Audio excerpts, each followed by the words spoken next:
এজন ৰাতিপুৱাই ৰাতিপুৱা ছাগলী দিবলৈ পথাৰৰ ফালে গৈছিলে বেক চাইডে এইখন অকণ জংঘলো আছে বেক চাইডে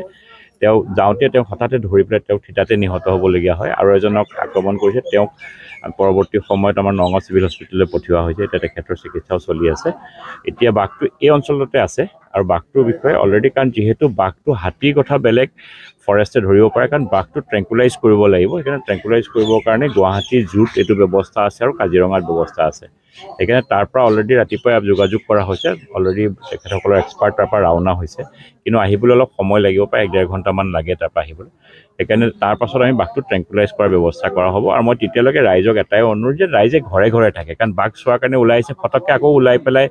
আকৌ এটা এটেক হোৱাটো মই নিবিচাৰোঁ সেইকাৰণে ৰাইজক এটাই অনুৰোধ কৰিছোঁ যে তেখেতসকলে ঘৰে ঘৰে থাকে আৰু ফৰেষ্ট ডিপাৰ্টমেণ্টক তেখেতসকলক সুবিধা দিব লাগে যে বাঘটো ধৰি পেলাই ভালকৈ ট্ৰেংকুলাইজ কৰা